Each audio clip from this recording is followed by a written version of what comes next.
We're 14 days into 2022, and some of you thought, new year, new me, new world.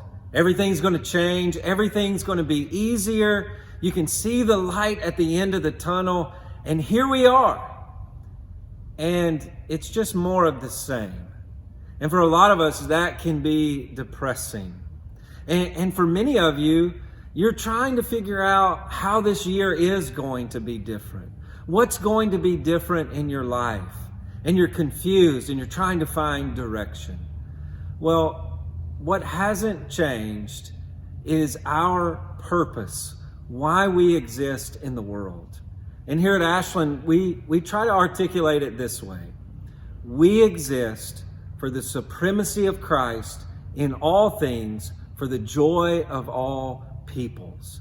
And I found for myself, when I begin to think through that purpose, when I latch my life and my ministry, my family, who I am and what I'm supposed to do in the world to that vision statement that we get from the Bible in light of the gospel, I have a lot more joy because I can see my life in the way that God has designed it, to make much of Jesus here in Richmond and to the ends of the earth. And I can ask questions. How am I declaring the supremacy of Christ in my home, at my job? How am I declaring the supremacy of Christ in the way that I serve this church? And it gives me perspective. And it reminds me that while not much has changed in the world, and life can be hard and difficult and more of the same, the never-changing gospel is what brings me joy. And so this year, while there may be more of the same in your life, more of the same in the world, I want to encourage you to have a different perspective. Remind yourself why you exist, for the supremacy of Christ.